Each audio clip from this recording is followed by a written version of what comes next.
Assalamualaikum warahmatullahi wabarakatuh. Di sini kami akan mengulas mengenai PT Quartz Rejo Indonesia. Sebelumnya, izinkan kami untuk memperkenalkan diri. Di sini ada saya Nurhasna Rahmawati dan rekan saya Ruby Sania Salsabila. Sekarang kita langsung mulai ke pembahasannya. PT Quatrejo sendiri mempunyai visi misi, yaitu visinya menjadi perusahaan yang terdepan dalam menyediakan benang jahit berkualitas tinggi. Dan misinya yaitu mengembangkan dan meningkatkan kualitas sumber daya manusia. Di sini juga ada identifikasi komponen, yaitu produk atau jasa, pasar, teknologi, perhatian dan keberlangsungan pertumbuhan profit, filosofi, konsep diri, perhatian pada citra publik, perhatian pada karyawan. Nah, saya juga akan menjelaskan produk atau jasa. Dalam visi telah disebutkan akan menjadi perusahaan yang terdepan dalam menyediakan benang jahit berkualitas tinggi. Yang kedua yaitu pasar. Perusahaan yang menjadikan produk benang jahit seperti industri aparel, industri footwear, industri embroidery, dan industri specialty, yaitu sebagai bahan baku utama dalam proses produksi. Ketiga, teknologi. Nah, teknologi yang digunakan untuk perusahaan saat ini adalah mesin manual dan juga robot yang harus dioperasikan oleh manusia. Yang keempat, perhatian pada keberlangsungan, pertumbuhan, dan profit. Disebutkan bahwa akan terus meningkatkan kinerja secara berkelanjutan melalui pemanfaatan sumber daya dan teknologi guna memenuhi kepuasan pelanggan serta meningkatkan nilai bagi masyarakat dan pemegang saham. Yang kelima yaitu filosofi. Perusahaan berpacu pada dasar KOAT, keselamatan, kepatuhan, keberlanjutan, kinerja, teknologi.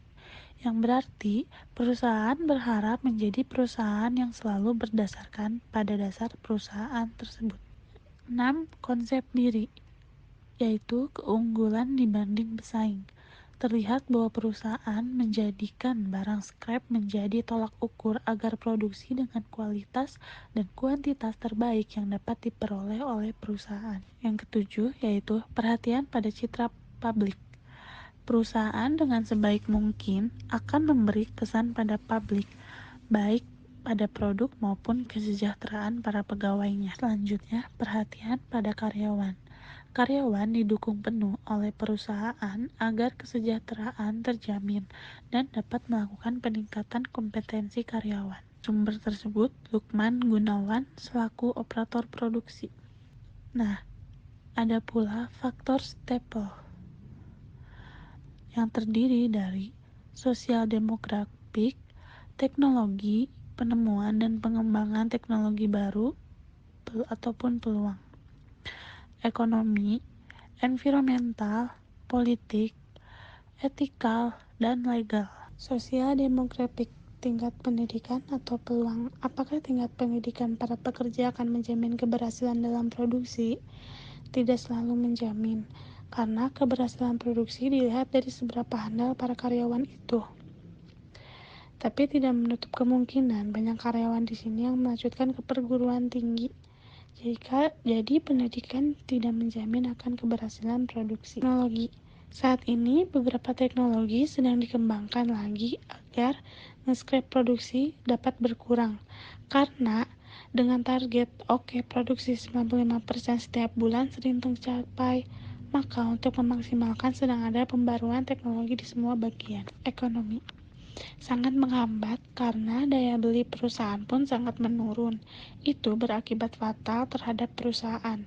Perusahaan kesulitan untuk berkembang seperti dahulu karena proses produksi terhambat oleh pengurangan pegawai, sistem kerja berubah, dan juga perusahaan yang sudah menjadi konsumen tetap pun sekarang menurunkan orderan masuk. Environmental.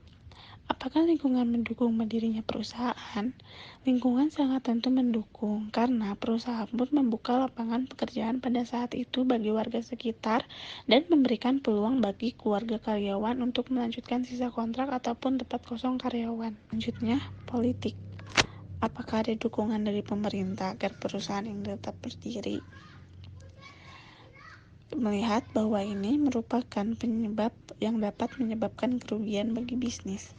Dengan adanya pemberlakuan peraturan dari pemerintah yang sedang berlaku, perusahaan sebisa mungkin tetap memperkerjakan pegawai sebagaimana mestinya dan tetap memproduksi barang orderan masuk legal. Dengan adanya serikat pekerja nasional, bagaimana nasib buruh di perusahaan? Untuk kesejahteraan karyawan tetap nomor satu bagi perusahaan. Dengan adanya serikat tersebut, kesejahteraan karyawan semakin terjamin. Etikal. Sejauh ini, perpecahan dalam perusahaan tidak ada karena semua staf berpacu dalam visi dan misi perusahaan. Ditambah, perusahaan kita memiliki dasar perusahaan, jadi selama karyawan dan para staf mengikuti aturan bisa dibilang tidak akan terjadi perpecahan dalam perusahaan. Faktor internal. Kekuatan dari faktor internal yang ditemukan adalah semangat dari para karyawan dan staf untuk menjadikan visi misi perusahaan terwujud dengan meningkatkan kinerja agar didapatkan hasil yang maksimal. Kelemahan dari faktor internal yaitu sulitnya mencari pegawai yang sesuai dengan standar demi kepuasan pelanggan. Kali ini pembahasan mengenai analisis SWOT di PT Quatrejo Indonesia. Yang pertama ada strength kekuatan, kedua weaknesses kelemahan, ketiga opportunities peluang, dan yang keempat threats ancaman. Dalam strength terdapat dedikasi karyawan, kontrak hubungan kerja, reputasi yang baik, kualitas layanan, kualitas produk, mampu menghasilkan benang jahit yang berkualitas, menggunakan teknologi modern yang dapat membuat produksi benang jahit menjadi efektif dan efisien, memiliki tenaga kerja yang profesional dan handal dalam bidangnya, dan hak paten produk yang sudah berstandar. Dalam weaknesses, terdapat ada beberapa tenaga kerja profesional yang berada dalam usia non-produktif. Ada beberapa peralatan yang harus mendapatkan tindakan khusus dan kondisi finansial. Dalam opportunities, terdapat peluang merebut pasar luar negeri, pertumbuhan ekonomi, belum banyak perusahaan yang siap menyiapkan custom benang jahit, adanya kebijakan pemerintah yang baru, banyak pelanggan yang sudah membuktikan kualitas produk perusahaan, teknologi komunikasi, e-payment, dan kebutuhan konsumsi benang jahit meningkat. Dan yang terakhir, dalam TRIDS terdapat perpes dan permen ESDM, kekuatan tawar pembeli, ada pesaing potensial dalam pasar yang sama, kekuatan tawar pemasok, dan naik turun harga bahan produksi yang tidak bisa dikira. Berikut telah dilampirkan tabel matrik EFE atau External Factor Evaluation. Berikut ini adalah tabel matrik IFE atau Internal Factor Evaluation. Dan yang terakhir adalah tabel dari total matrik yang menunjukkan bahwa PT Quatrejo berada pada sel 1 yang berarti strategi Grow and Build.